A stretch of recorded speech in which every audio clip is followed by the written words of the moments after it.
Give me a timer. Give me a count. Give me a count. Okay. Can we start? Let's start, please.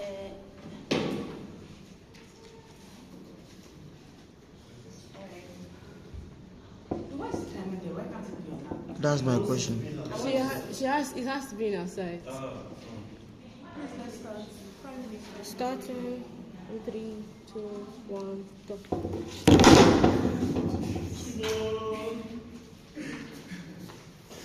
At this point. It can't be your side.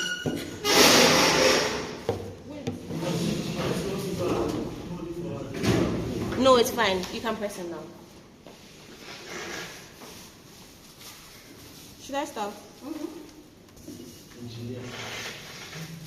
May I mean engineer? Mr. Anthony, okay. Mr. Anthony, okay. Hey, Tandoh. That's mommy. Starting now.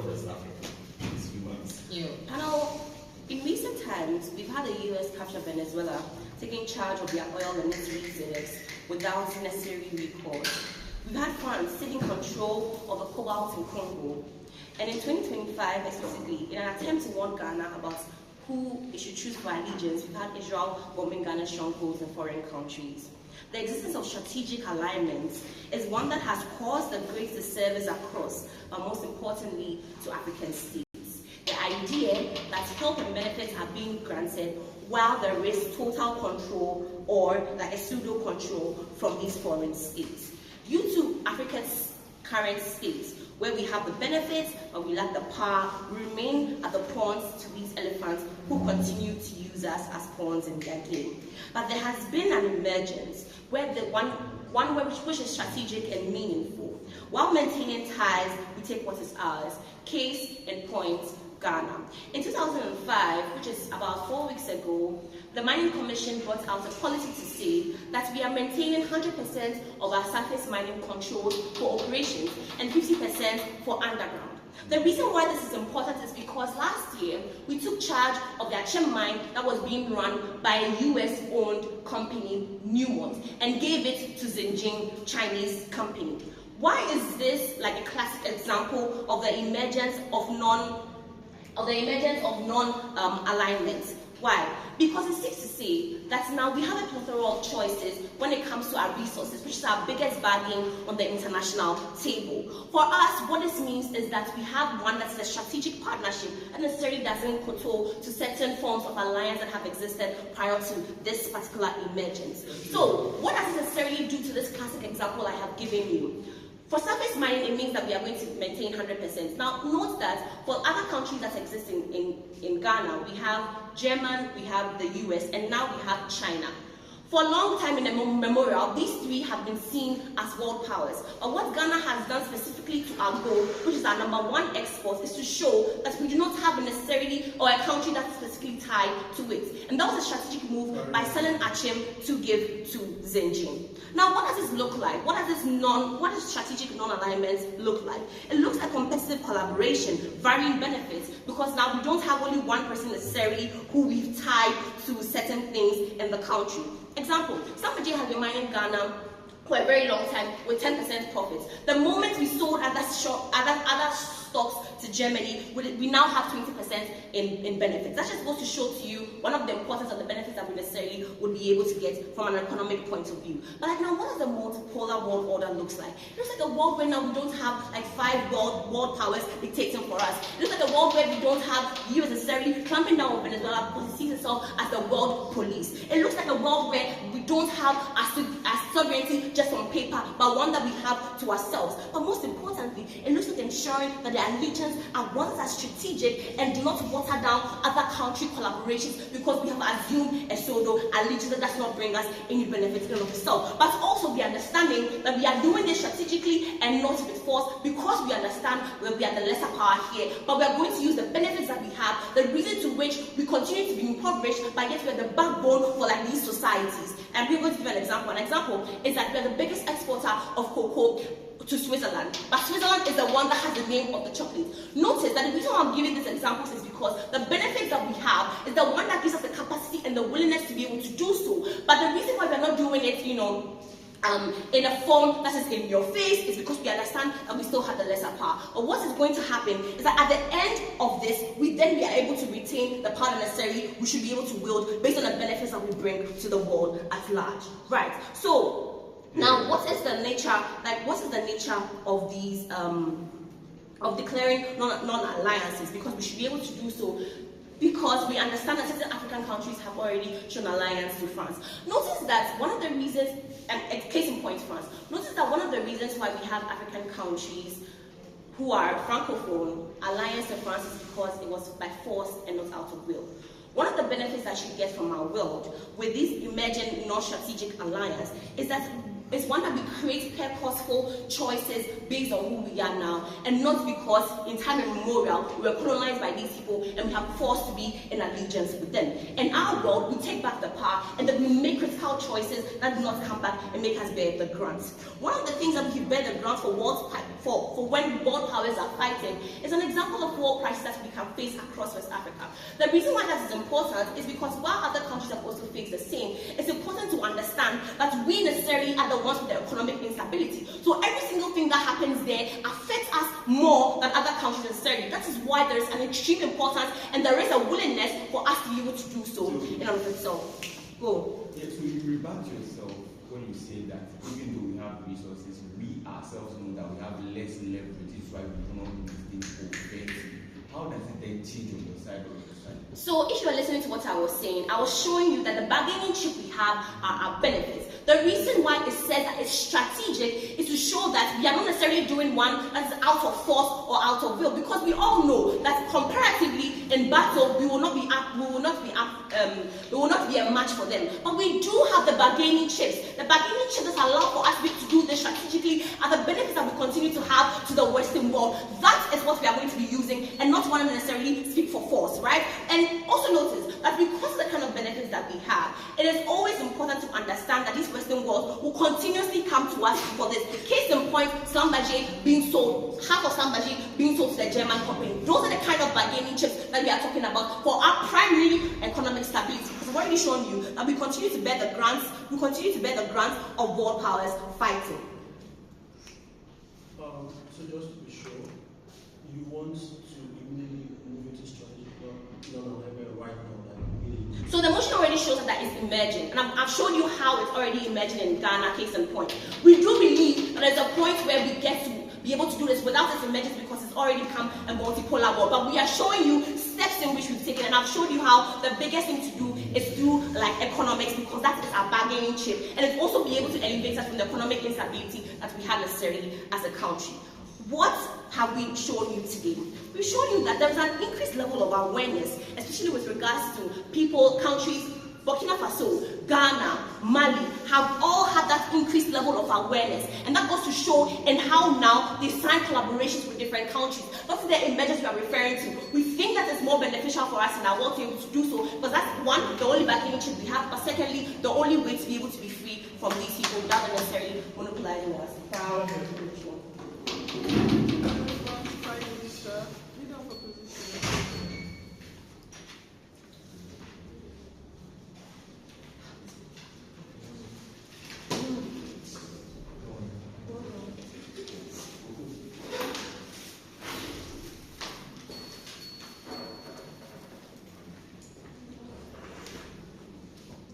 Oh, now you want to use my option. No, put it on the table. Put it on the table. I'll put on the table. That sounds a little different, but Sure. I'll put on the table.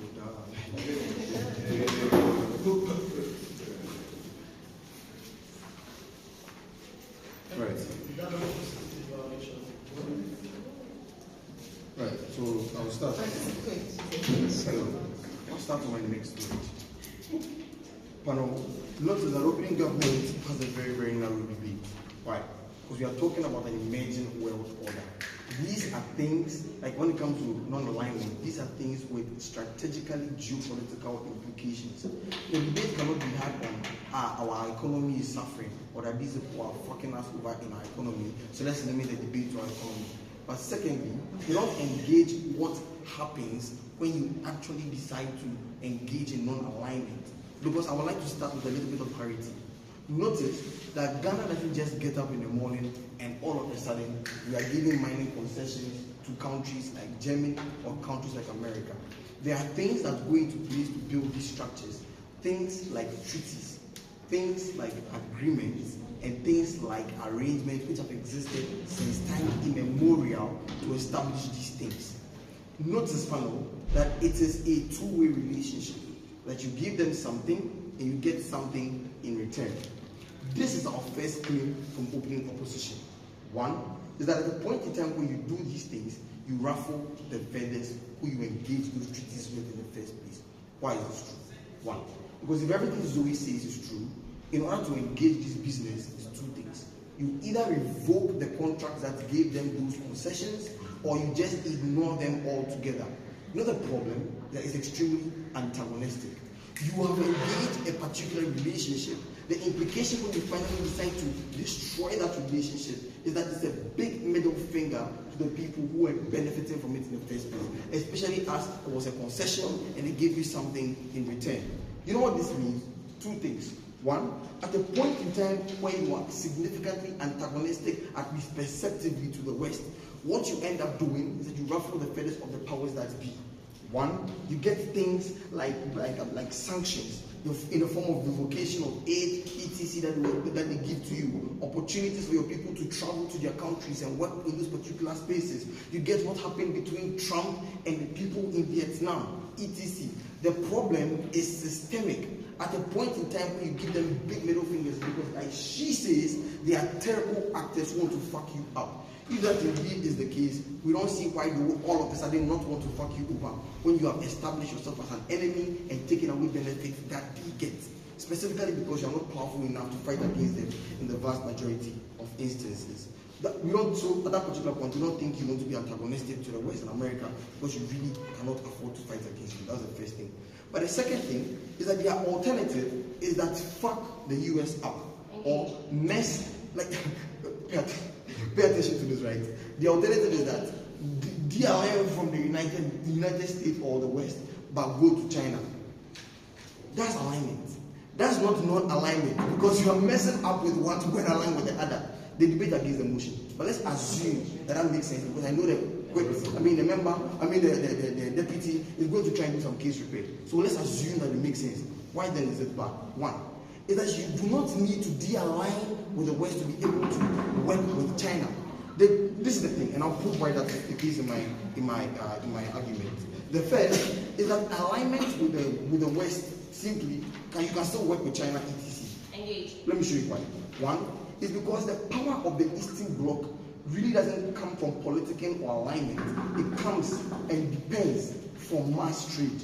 Notice that the Chinese economy engages massive levels of mercantilism, which is trade, which is exportation, so they can get more people buying. It is the literal reason why they reduced the power of their currency so that everybody could import from China because it was extremely cheap to do so. At the point in time when this happened, they engaged mass economies of scale. That is why they work with countries which are aligned to the West. They still sell chips to America. They still sell oil in times of conflict. They buy oil from Russia and sell it to Europe. They still sell things like chips, uranium, and rare earth minerals to countries like the United Kingdom, Germany, and other people who are diametrically opposed to them. They have no business and they have no incentive to not work with people even when they are aligned with alternative forces. You know what this means? One, is that you can still work with China on our side of the world without having to significantly de-align with the West because these things can coexist. Please pay attention. This is not to say align with both of them. This is to say alignment with the West does not negate your ability to trade with the East and other things that come with it in the first place. What does it then mean? It means that at the point in time where these particular guys say that you can work with China, we say you can work with China on our side of the world as well. But the reason why China won't opt out, because at the point at which they opt out, they have a large amount of produce that are produced in their industries, etc., which are in glut, which is oversupply. At that particular point, the economy cannot consume those things. It means that they have every incentive, whether you are aligned or not, to export these things out. Whether or not these things happen, they will still engage business with you. Because we think that the strategic non-alignment looks like like we have the choice to choose whatever of our policy that is in the best interest of Africa. Engage that. Yeah, so we think basically you are non-aligned. We are saying don't non-align because of the implication of that non-alignment to the guys you are already aligned to. Engage that. Let's move on. But this is the thing. The next argument here is a principle justification. Notice, panel, that the possibility of self-determination means that you cut yourself out of certain decisions that are taken in the General Assembly. What does this look like? Even in the Security Council. Because decisions that are taken here sometimes are aligned in one direction or the other. So that is where you can hear certain countries You can hear certain countries abstaining from certain votes in that regard because they don't want to align to any party which is either sponsoring the bill or not. The problem here is twofold.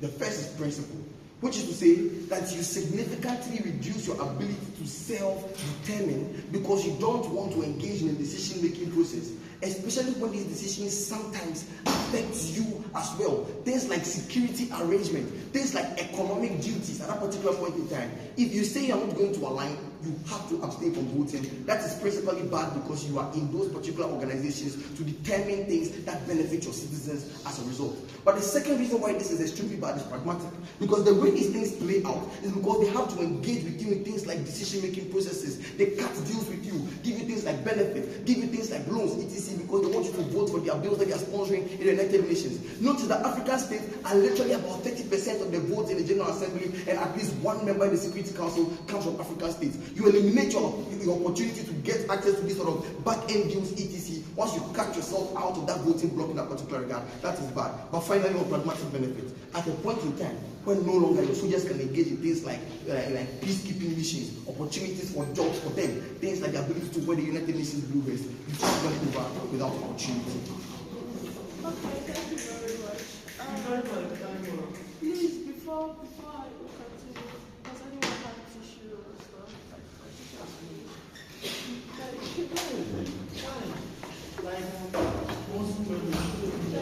Just to the door.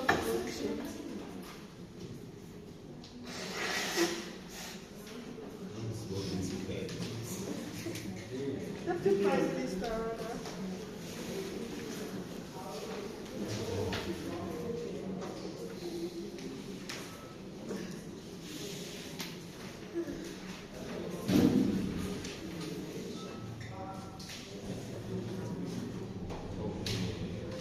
Deputy Prime Minister.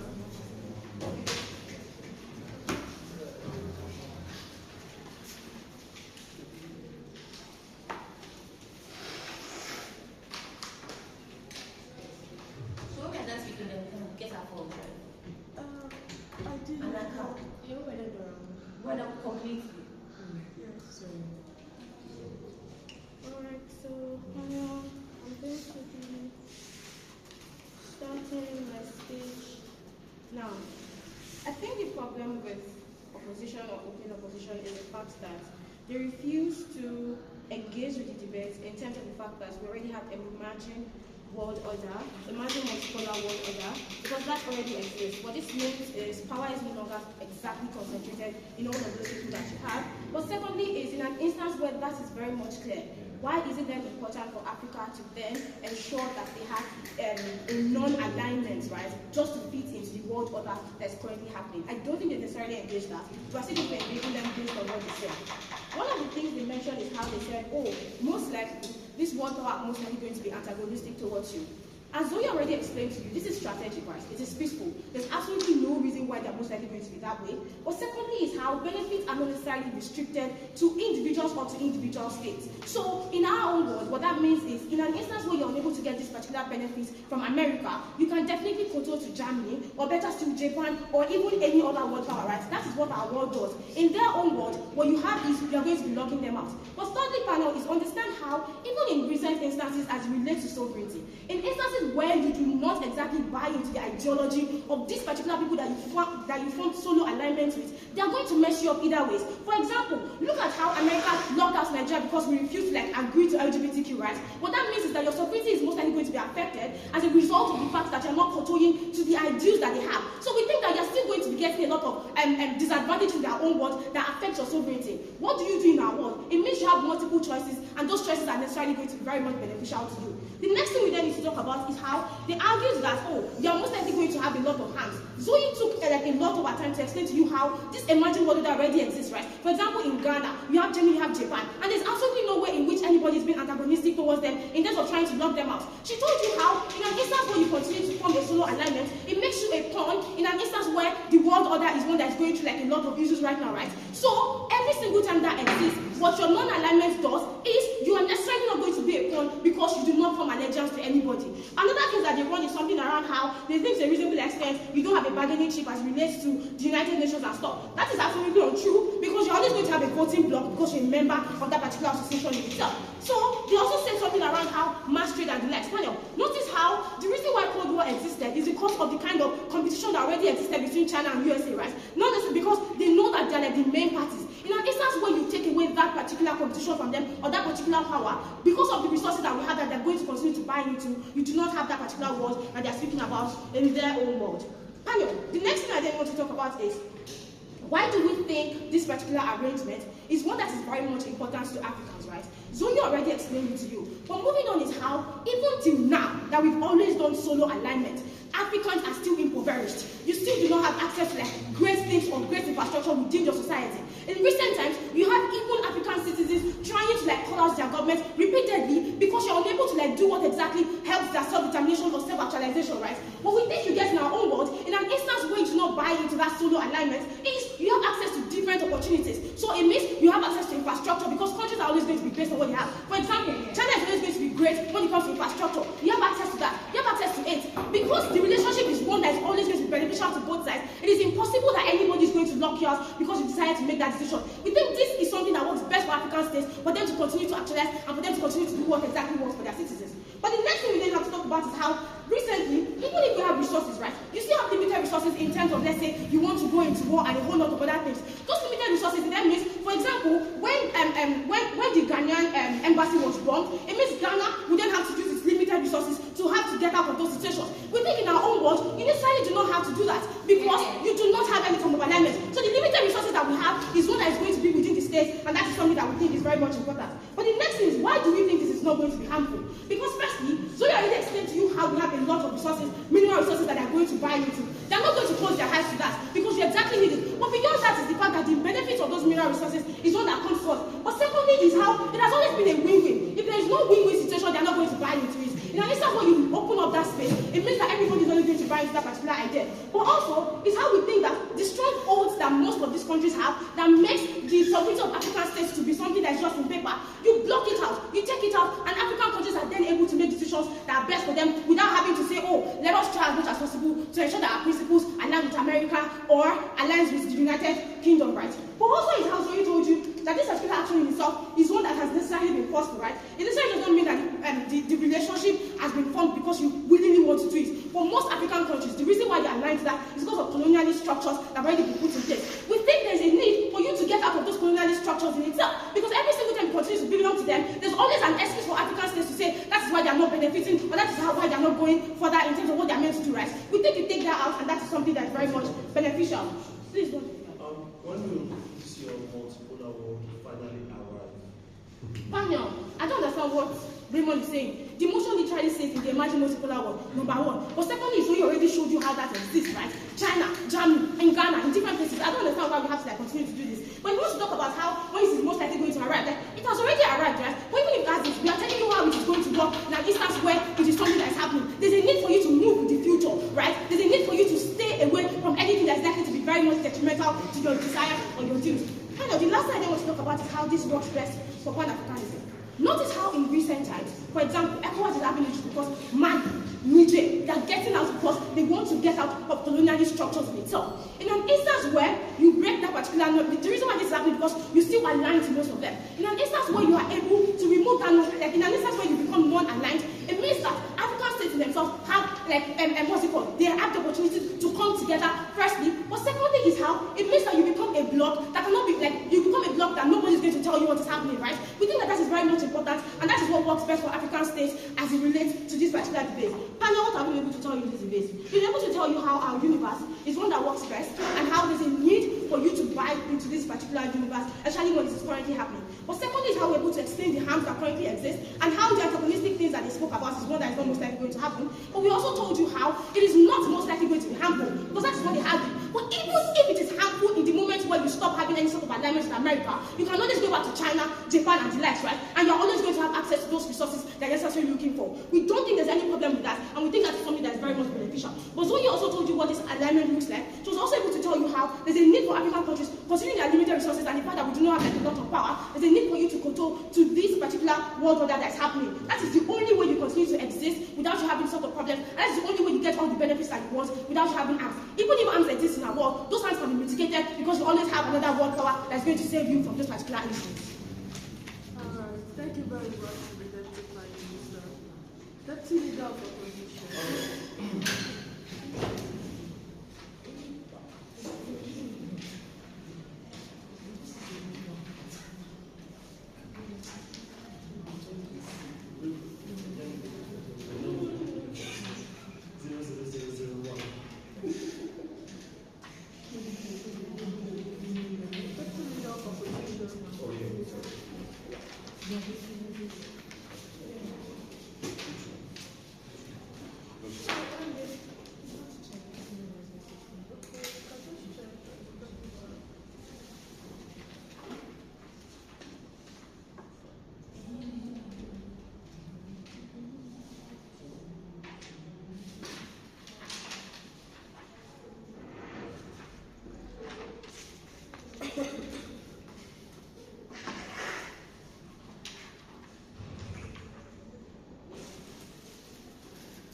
Are you ready?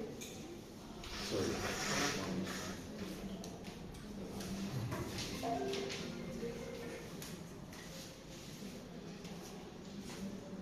All right.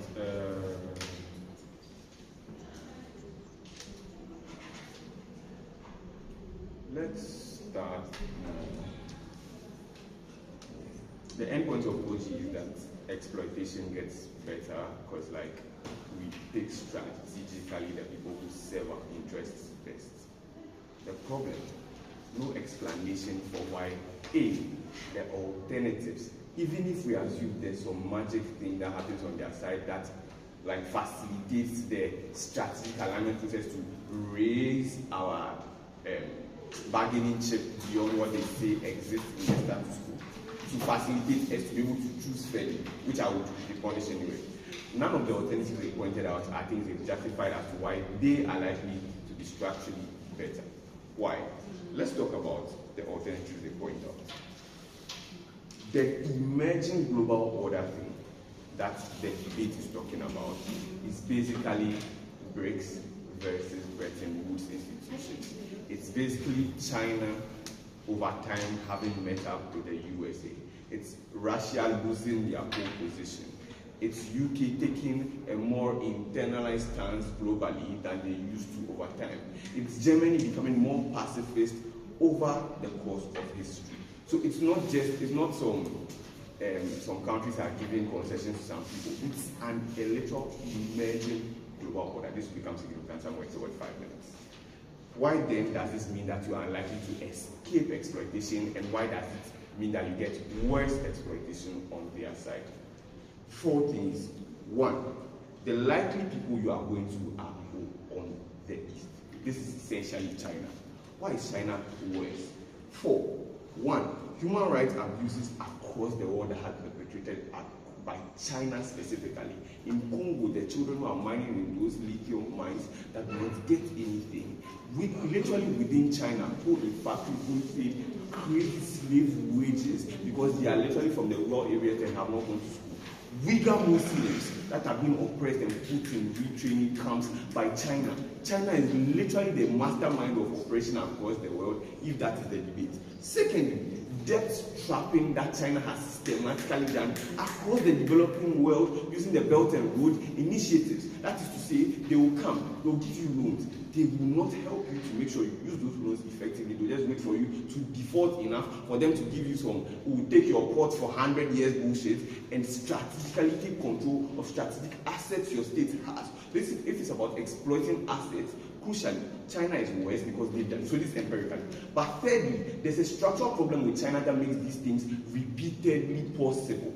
They are a communist country without any democratic levers to hold the people at the top accountable, both internally and externally. That is to say, within the CCP, nobody is able to vote out Xi Jinping, which means that there are no dissenting voices to force human rights things getting better, to force lack of exploitation. But thirdly, but the external part of it is they genuinely do not care about whatever UN treaties there are. They do not even sign them in the first place, so none of those things are able to control them. Fourthly, literally, because living, the way it works is, Matthew has already set it up. So China does not care that you trade with the US. But US cares that you leave them and trade with China. Crucially, then it means that once you do these things, you lock yourselves out of Western alternatives, which means that at that point, they become your literal only alternative, which heightens their bargaining power versus you. What is the comparative? On our side, you have a plethora of alternatives available to you from which you can continue to work. You can do gradual, progressively things like maybe as you improve your economy, you are better able to do these things. Note, the word emerging in this debate is not about the process. The emerging is about the world order. So they cannot say, oh, they started doing it, like that's not the debate. Check the definition, like it's very clear. Now then, let's get, so like we've flipped why exploitation is more likely on their side. Because on our side, the countries we are likely to engage with on the West are democratic countries fundamentally. So you have internal levels of control against them, you have external levels of control. She gives you an example of how America somehow locked China out because LGBTQ. Do you know the problem with that analysis? Trump is conservative, he also doesn't like LGBTQ. So maybe at least it can be a 4-year switch, they will lock you out because LGBTQ. Another president might come who like people that don't like LGBTQ, which means that they will not lock you out. On their side, if he's indeed as like he doesn't like it, like no ability to lock out of that. CO's extension is literally the same thing. So strategic thing means you pick and choose who and who you can defend with. Given that they are unable to explain the leverage thing, they cannot take that thing. But let's actually do the debate winning extension. The debate says that there's an emerging world order. What this means is two structural problems. The first is there's an information asymmetry as to what the world order will look like when it is complete. Which means that if you take action now, you might be betting on the wrong side. If you bet on the wrong side and the world order emerges in such a manner that someone else becomes a bigger person, it means you lose structurally. Do you know why this is crucial for African states? Because for most African states, our economies are largely dependent fully on the purchasing power of whoever we are trading with structurally. That's number one. But secondly, also, our geopolitical advantages are tied to the people that we structurally align with. Crucially, then it means that if the information asymmetry thing fucks you up, you are likely to win in this new world order. Let's take that. So, I understand that you were angry at the beginning of the round, right? But clearly, CAP gives us the clarity that the multipolar world order is a world where you dismantle the top 7 powers. So you can't then say... You can't assert it. It's an IR debate. It's an analysis motion. You need to explain the progression. You can't... Okay, maybe me to CAP told me to not that, right? But secondly, so first of all, information asymmetry. But secondly, there's a problem of process. That's the capacity within the process to offer something while these things are happening. What is this to say? There's an optics problem when you are seen to be deferring, especially as a state whose only bargaining chip is maybe some loyalty thing with these guys. At the point in time at which you defer and the world order does not shape up in such a way that favors you, crucially then, they are likely to see you as a favorable actor to deal with. Notice, geopolitically, goodwill is really, really crucial for the ways in which they engage with you. Comparatively, why is our world better? Because one, there's zero information asymmetry at the point at which you wait for the world order to settle and then you place your bets. But secondly, also, you are better equipped at that point in time because at that point in time, everybody is trying to appeal to you to choose them because the emerging world order necessarily needs buy-in for it to have legitimacy. When you do it now, you lose that legitimacy in order to be able to take them to.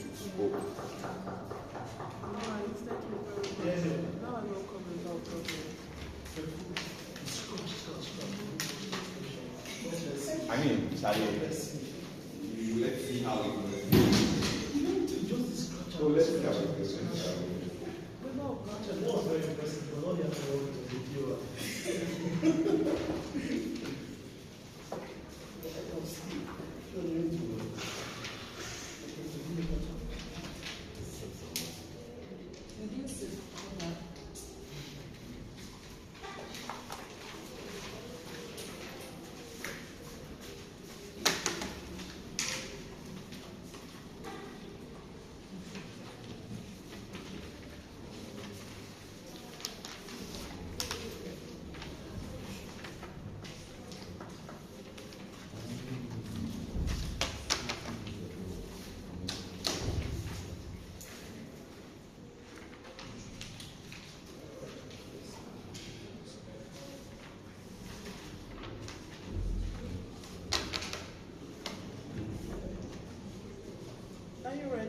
Yes.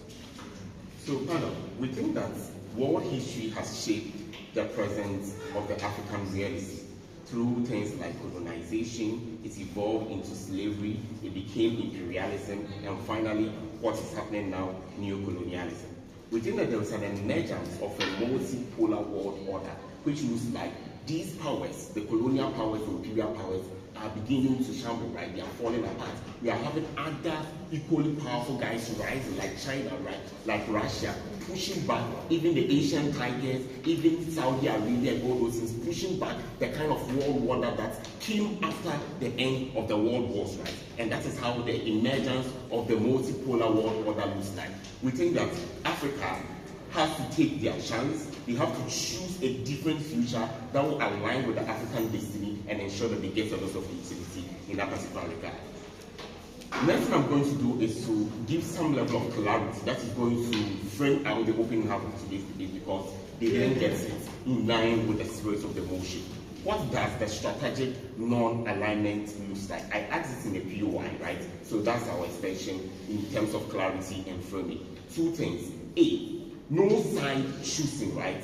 We are setting for the world, so-called superpowers who need our resources for their industrialization, for their factories and what have you, to come to us.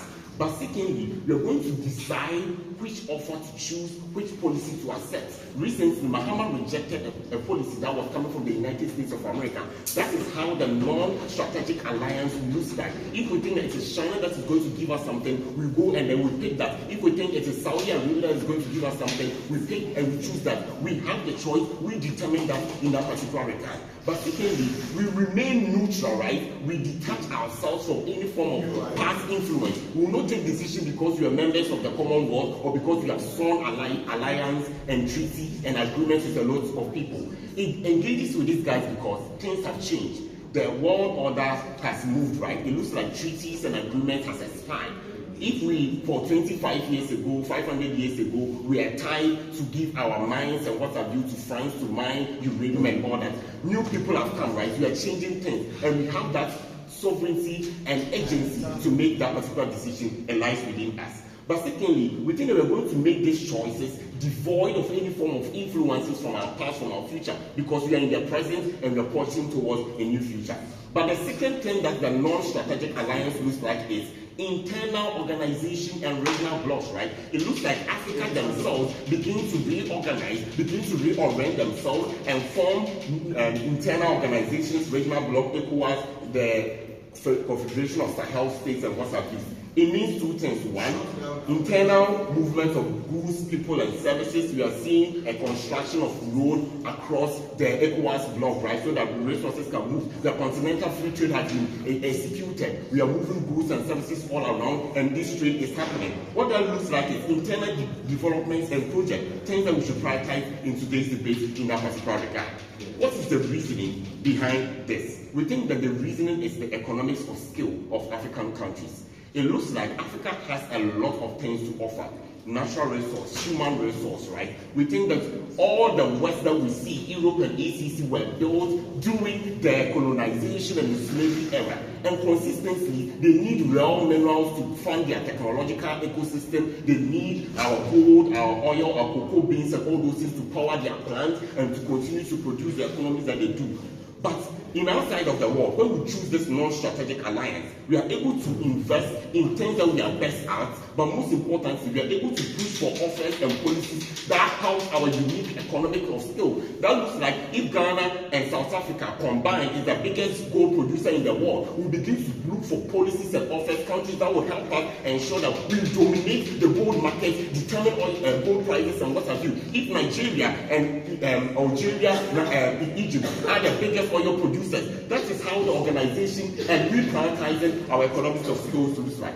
What is the mechanization behind this reasoning of economics of skills? 3 things. 1, resource pooling. I've talked about natural resources that we have, but 2, the human resources that we have in labor, in experts, and what have you. Panel, recognize how Ethiopia has built the world's biggest hydropower dam. Internally, they do not get aid or offer from anywhere. They use the internal resources, they use their internal expertise and what have you. Improves capacity. That is the importance of this particular argument, that Africa really has the capacity to look internally and to work and push out there. But secondly, is the population for investment. Africa combined is the biggest population in the whole wide world. We have the numbers, right? If you are able to trade among ourselves, if you are able to cherry pick offers and policies that will help our common group, we think that it's something that we should prioritize. We are going to look at education, social amenities for our population to ensure that they will be able to build what Ethiopia has done. But finally, it's polarization. This looks like we are creating internal competition within the African continent, continental free trade agreements, ECOWAS, what have you. We are creating value for even smaller countries that exist.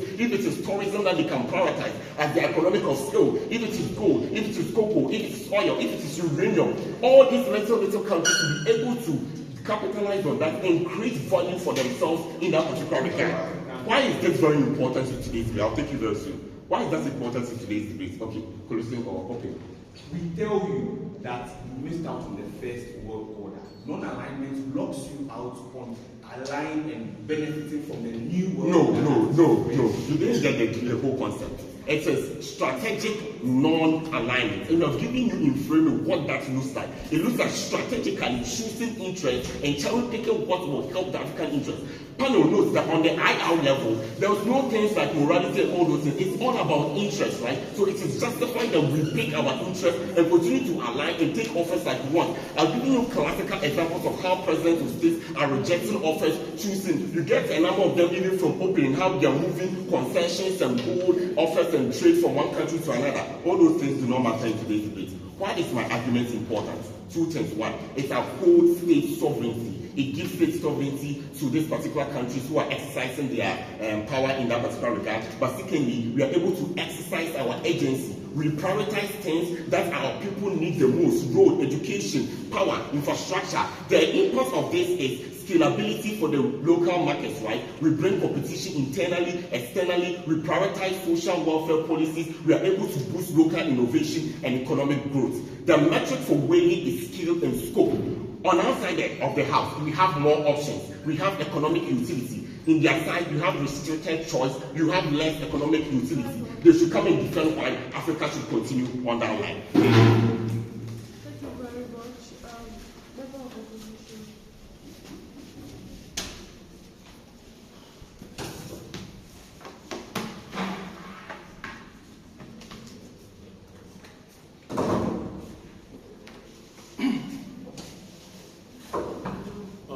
Good morning, everyone.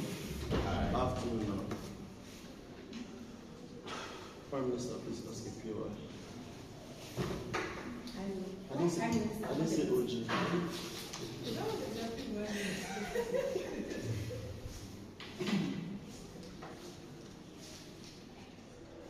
So the biggest thing with CG's attempt at an extension is that it's not mutual, it's not exclusive, right?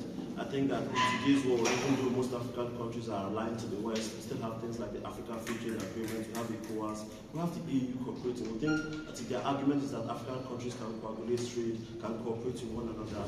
That's not something that is dependent on how they align globally.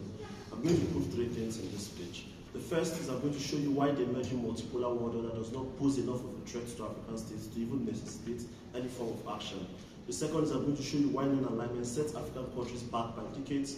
And then third, I'm going to show you why even in the multipolar world, staying aligned to the United States and to the West is justified and leads to the best outcomes for African states. First extension. We think that this debate is about non-alignment, not about multiple alignment. The only world where their world works is where they assume that they become allies with the US, with China, with Germany, with multiple people. The debate only works when we imagine that this happens where I am not an ally to the US, but I can attempt to do trade with them. I'm not an ally with Germany, I'm not an ally with China, and these kinds of things. But then, even if that is the interpretation you get of their case, now they have to prove two things. The first is that they have to show the incentive structures for why countries want to do business with people who are not their allies. But secondly, they have to show why that version of business with non-allies is good for Africa. This is the mechanism for my first extension. Understand that within status quo, the nature of trade between Africa and the West is asymmetric in the sense that we do not have all the leverage that we need. But by virtue of them viewing us as allies, what they go on to do is that they make concessions in terms of how they trade with us. It means they are willing to give us longer credit cycles. It means they are willing to make long-term economic investments, even if the chances of return are lower. In a world where we are no longer allies, it means the nature of our relationship is business only. It means that the relationship that we'll have when it comes to an economic standpoint is just going to be how do they maximize economic interest. Why is this worse for Africa? It is worse on two levels. The first is that all of the things that alignment with them gives us, things like UNICEF, things like USAID that brings aid and support by virtue of that relationship no longer exist. But secondly, it means that Africa is now going to carry a heavier economic burden because they have to pay higher interest rates. They have to satisfy more business facing and less ideological based deals. Second extension, and this is probably the most important thing you need to listen. Panel, the debate says emerging. It is in the same way we call Africa or Nigeria an emerging democracy, a developing country. We've been that thing for 40 years. It means that this emerging multipolar world can stay emerging for the next 40 years, right? Why is this important? And why do we think that there is no immediate and imminent threat to how we do trade? Understand? We think that the reason why this multipolar world order is emerging is two reasons. First, of course, we have ambitious actors like China and Russia who want to become hegemons. But secondly, we have people like the EU who are growing disillusioned with the rantings of people like Donald Trump and how they have very terrible foreign policy. But the problem is that this is not the first time this is happening. In 2001, in the aftermath of 9/11, when George Bush became more and more nationalistic in terms of his foreign policy, it also happened. Other countries were saying, they would break out and those kinds of things. But we're in 2026, and that has not particularly happened. The impact of this is that we think that we may go 40, 50 years in the future, and it's still never going to be a multipolar world. It's going to be emerging. What happens in their world? Two things. The first is that you unalign with the US, and you assume that you can align with foreign countries, other foreign countries. Even though the world is still largely unipolar, even though the US still controls financial structures, just on the assumption that this thing will emerge soon enough for it to be worth it for you. This is why it is problematic. The first is that we have an urgent developmental crisis within the continent that the West immediately solves. It means that for the next 40 years, you unalign and remove all of those benefits that we described to you come to us by virtue of that alignment in the hopes that at some point in the future, you are going to get all of these kinds of things. The extent of opening government mechanization of that is that we don't know what that world will look like. We are telling you that we don't even know if that world will come at all, and we don't think that it is justified for us to unalign on that basis. But the second and more important thing is that when we unalign from the United States, this is the third extension, but before that show. So we've already shown that there's increased awareness. So the non-strategic alignment is already happening now, and we are getting great utility. Show how that is still detrimental to us because we already have the benefits from it already existing. I'm giving you an example of the surface mining of classic example. So engage. Panel, I love Zoe, but she's lying. I don't think that when you do business with a country that is not the US, that you are automatically non-aligned to the US. The basis of this debate is non-alignment. So it does not mean attempting to multi-align. So it does not mean trying to be allies with China and the US. It's like, US is not my ally. Across Africa, we have consistently maintained alignments with the United States, even when we do business with other people. I think that because of the global market and how trade works, it is possible for that to happen. Third extension, we think that even in the slightest chance that a multipolar world happens maybe in 100 years, because we are sure it won't happen in 50, we think that it is best for you to stay aligned to the United States of America. Two levels of mechanization here. The first is that we think that the United States still controls like the things that matter in the world. We know that the world is going into significant AI dominance in terms of how like this works. We know that the United States is a global leader here. We know that the world is going into like research around green energy. We know environmental protection and those kinds of things. We know they are. We know that the United States is the capital, financial capital of the world. It means they have control access to capital, which is the primary thing that America needs. In that world, in a world that is multipolar, it does not mean that the United States becomes crippled. It just means that there are other peers that can support them. I think that two things are going to happen in that world. One, it is that African states must align with someone. Because as I mechanized to you in my first extension, it is not possible for you to exist in a way where countries are happy to do business with you who is not their ally. It's the same reason, even though there is no existing animosity between Belarus and the United States, they are not going to particularly do business simply because of Belarusian ties to Russia. That is the very base business of it.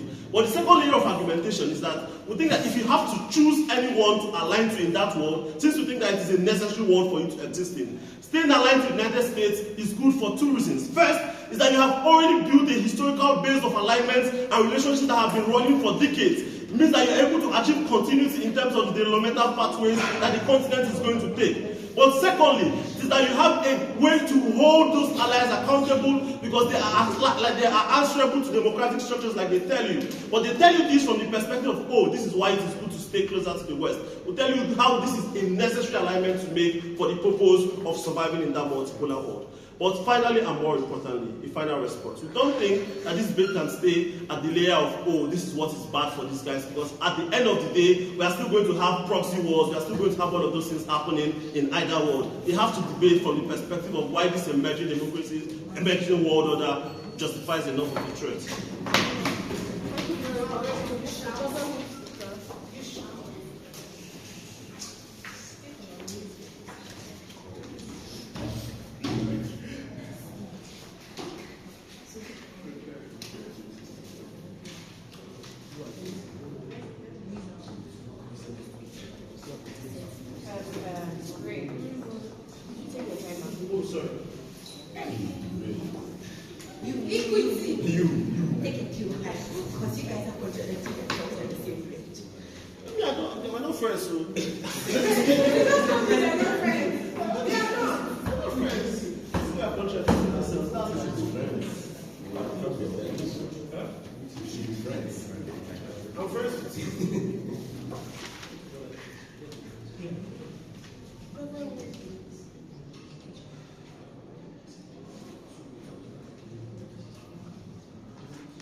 I'll engage all the three different mechanisms while we still win and break out of this round. So first things on our opening. They say that resources are the bargaining chips. Okay, so our opening talks of how resources are the bargaining chips and how we use it as leverage. But the base is not just about nationalization of resources and switching on who extracts etc. Alignment means that intentionally deciding not to take aid or support from one, just like how opening opposition explains it.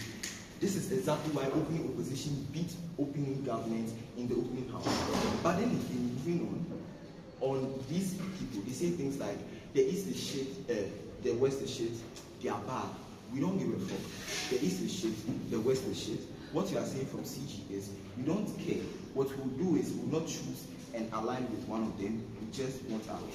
So when Fleku said that, if you make the wrong choice, you will be fucked forever, that is the problem on their side, because on their side, that they are the ones aligning.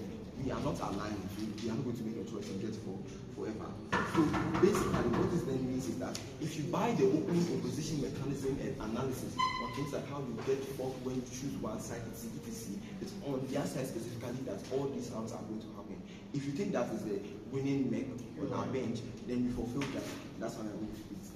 The second thing on open opposition is on saying things like you will now be seen as antagonistic, you get sanctions, attacks, etc., because you are not powerful. We agree with that, and I think that's a deadlock we will count. How then do we resolve that? First things with some clarity on what the non-alignment means. A, it means that you don't pick a side, but then B, it means to what the question that comes, what do you do afterwards? And that's what Tandoh explains that you focus on the internal reforms, internal trade, etc. I know that these people, they say, oh, this is not something that is exclusive. The point of that extension was to explain how a lot of the harms they are trying to explain wouldn't happen to the extent to which they make it look like illegal. But then the last thing I'll do is to explain why it still have shoes. The second thing then is that so he has explained how alignment means that Ghana will not choose between any of these things. So it's not like you're going to be locked out. If you choose one, that is when you're going to be locked out. If I'm choosing the West, I can now go and align myself with the East and stuff like that. It means I have to pick one of them. The problem with them is they say that when you pick the wrong bet, that's when all the harms are going to happen. That's what we are literally saying. Don't pick any of these things. You explain why this becomes important later within my speech. But then what this necessarily means is that all the harms that they are trying to push on our side are things that happen on their side. Last thing then, when they argue like, non-alignment means that you can't make decisions in the UN and stuff like that. That's not true, because the reason why you as a country, as an African country, can make decisions in the UN or vote, like what they say, is because we're members, we pay dues, taxes, whatever that exists within that state. So it means that you still retain your ability to be able to vote. It's not because of alignment or not alignment. That's a problem of solution mismatch. I'll take it later. Last thing then is how they say then their push is that alignment with the West doesn't stop you from trading with the East. The reason why that is not true, and the messing mechanism from opening, is that the reason why we can't pick on both sides, the reason why we can't pick the way they say it is because we owe both the East and West a lot of money. African countries owe China, we also owe USA, so we can't be like they are picking you or they are not picking you and stuff like that. But then secondly, our security, technology and all these things have been developed by them. That is why when Israel attacked some Ghanaian soldiers and what they talked about, we couldn't do shit because they developed our technology. It means that you do not have the leverage that now they are saying and how it exists within their world. What is your view on that? To the West, non-alignment does not look neutral. It looks like making an active choice to reject the things you have with them. It looks like opting out of pivotal votes in the UN that they would have wanted to vote for. That's the make on our side. If you can't agree with it, then you get all the hands. Okay. If you say non-alignment to them, you see like, you are not taking their side. We think what makes it worse is when you actively choose their enemy or people they don't support. So he says, they say that if you are neutral, they will see you like you don't support me, so then you do all these harms. Everything becomes worse when you are actively choosing someone you don't like. So it's like, I have two friends, they are fighting, and then they say that, if I don't take a side, one of my friends will be like, it means I'm supporting the other. We are saying don't take a side, because if you actively choose one, that is when it will confirm. So their own degree speculate. But this confirms that you are actually choosing someone you do not like. If it is USA and you are now going to choose China, it means that they see you as an enemy as well. Someone who is supporting a state they do not like, someone who is trading with them, giving them your resources, etc. It means that every time they talk about that, they will you. That's what is good on your side. When you actively choose someone they inherently do not like. Another thing then the question then becomes, how do we get benefits when we have both sides? We are going to use open opposition's mechanism and explain why we get that on our side. So open opposition explains how, what is going to happen is that these two states will try to pander towards you. Why? Because they do need to trade with you, they do need your resources, etc. and all these kind of things. It means that we are not choosing between any of them. If they come with a deal and you think that it is very good for you, you pick it from it. What it then means is that it's on our side when we have the choice to choose between both states. And that's basically it. Because now USA doesn't want you guys such a bad guy or you. Equally, China doesn't want you like such a bad guy. That's why USA, even though they cancelled US aid, they are now trying to get a health deal for Ghana. It's that same way where in China they are building solar panels through bricks, like what he explains, because they don't want to look like the bad guys at this point. Because it's like people are choosing sides. They want everyone to come to them. So it means that they are most likely going to take it lightly. We think that they are vulnerable, just like how everyone is explaining. That is why they should not take a side. That's why they should not put all the harms that's going to come with them. The last question then, and why we answer is what happens when you take the wrong bet? What happens when things come over or when they pull out? We think that in a lot of instances, USA has aligned with certain countries and then pull out of aid or support and stuff like that. And when they do that, these countries become extremely vulnerable, and that is what makes them more susceptible to things like exploitation. Because you chose one side and it's fucked over, that's like what it seems. So it's fucked over. But now that it has fucked over, you can't go back to China, you can't go back to the West. It means it's out of order. It means that you don't have an alternative. All you have to do is to either take the deal from USA, which is bad, or take the deal from China, which is equally shitty. In the most likely instances, when you become the most vulnerable state, because you don't have anyone to help you and all these kind of things, that is when all the exploitation that people are arguing within this round becomes great. You are proud to be in this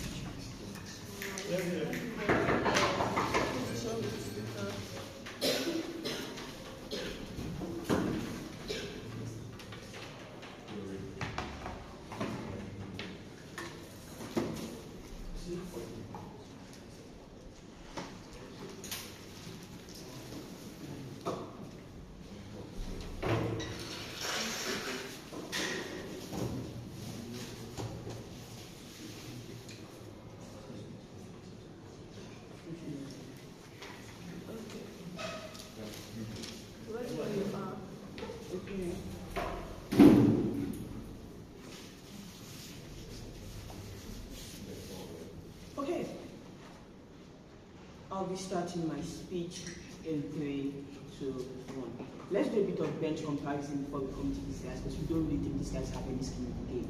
What does OO say, and why do we differ from them? OO says that we don't know what this world will look like. Hence, things like information asymmetry exists, so you don't know what that world will look like. You should not take decisions when you don't even have sufficient information and other things to tell you. Why exactly do we differ from them? What do we tell you? We tell you that we don't even think that world is going to come, or even if it will come, it will take a great amount of time. Why? Nigeria has been an emergency, like a developing economy for 40 years. We've been an emergency democracy for even much longer. So we tell you that this kind of things take time. So it took time for the Ottoman Empire to be defeated and for you to have the rise of the West. It took several decades and even almost a century for people like US and Germany to take power. And also even after the crash, it also took a long amount of time. We tell you that there is no certainty that is going to come, but even if it will come, it is something that is very, very much going to happen much later. I'll show you why that is very dangerous. The second thing we tell you is that we think that even if it is going to come, we have no influence on how it will be shaped. They'll tell you they have no information. We tell you that Africa cannot even control what that multipolar world will look like. Why? Just like they say, we have little leverage power. Nobody really we don't necessarily get a say in the global order of things. Why is this then important? We say that at the point in time whereby you cannot even necessarily control the way things are going to go, it makes no sense to then begin to unalign for people who have a say in how those kind of things will go. If you do not have any skin in the game, or if you're powerless, it's better you stick to the powerful ones who control how things will go. That is the way you'll be able to thrive. The third thing we tell you is that even if it comes, right, the US and the West will still be the best person to ally to. Why? One, we tell you that financial dominance is still very much within the US. So the US still has the biggest market. It's why China, even despite their animosity towards the US, still tries to necessarily infiltrate the US market. They still want to trade to the US. Why? Because financial dominance runs there. They control the IMF, they control they're literally the biggest donors to the US aid, and even the World Health Organization. The US literally pulled out of it, and we can see how they're struggling. So we tell you that to a very large extent, these are still people who very much control the resources. But the second thing is that their military power is one that would necessarily be very much sufficient when we need them. Because we recognize that no country matches US when it comes to military spending. What that tells you is that when it comes to things like global stabilization, when crises occur, the US and the West is still the one in the very best position to necessarily mitigate those kind of crises. So it is better to stick to them now that we know that you have an alliance with them. But the third thing is how reliability is a big tool in global space. And I'm able to explain this to you because recognize the way you would trade with an ally is not the way you would trade with somebody that just wants to do business with you. You're more likely going to give your friend or your close family or just somebody who has your back any day more leverage than you would give the average person who is only here for business and will bounce once the ship sinks. We tell you that because of the the fact that reliability is a currency within the global space, it's better you maintain your current alignment and position yourself as a strong ally so that when that time finally comes, they don't see you as a flake. But the fourth thing we also tell you is what happens when you disalign in a multipolar world that hasn't come. We tell you that you lose out on all the benefits. Notice that, just like these guys say, we're still very much dependent on them. And the reason why these guys give us all those benefits they give us is largely simply because of the fact that they, we're allies with them, and they know that when issues comes up in the UN, we would vote for them and do their biddings. If you begin to non-align, they necessarily have no incentive to continue giving you that developmental access they continue to give you. I'll take a prayer later. Let's come to these guys and what exactly was this guys say. The only extension you get from CG is how, when we strategically non-align, we can come back to internal organization and necessarily develop. This works in a world where Africa has the capacity to develop itself on its own. But as a continent that is heavily reading in depth, you need to ask yourself, how does a country that relies on places like China for debt and road initiative and still relies on the West for things like US aid, so we can necessarily better our health centers and have better health? How exactly is that continent supposed to on its own? Because like they said, the moment you necessarily do no longer align, you lose a lot of access to all these things. So ask yourself why those people were essentially, or how Africa on its own would be able to develop, to be able to get everything they say, right? So, but the second thing is that development can also come while still being allies. In fact, it's going to go faster when you're allies, because you're allies is why you can necessarily have access to things like the US aid and all those kind of things. Development will come when you have the resources at your disposal, not when you necessarily have enemies. What exactly does OG tell you? OG, I'll take a few anymore. OG is like, exploitation happens.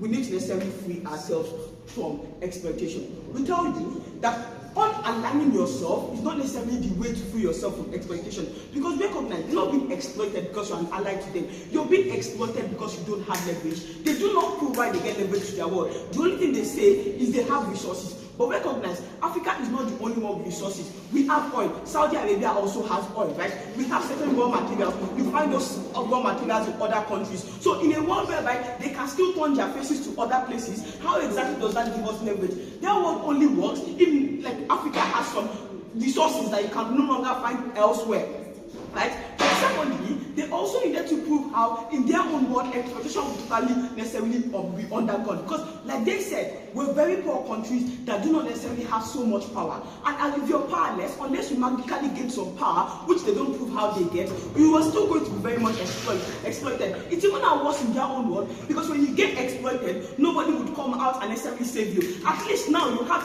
things like the US calling out China's debt trap, right? And how they're trapping African countries. Even if they do not intervene, consciously, there is still a level of checking mechanism that exists. You need to ask yourself, what would then be the incentive of Europe and the West to necessarily now want to, come out and come to save you, or even point out when things are necessarily going wrong with you. The third thing they say, which maybe makes slight sense, is that the current alignment was something that was forceful, right? Which, to be honest, is quite insane, right? Because we think that this the current alignment is also still based on things like treaties, but even if you don't say it was forceful, it is something that very much benefits us, right? Because we're so dependent on these guys from AIDS, we're so very much dependent on the IMF and all those kind of things. So even if we say it was forceful at the beginning, we think that it has evolved to a point where there are several benefits we begin to get from it. Even if you think the current agreements are harmful, the best way to do it is to go back to that same negotiation table with the magical powers they say they are going to get and renegotiate that harmful agreement. At the point where we prove it to you that the US is a good ally to have, if you think the current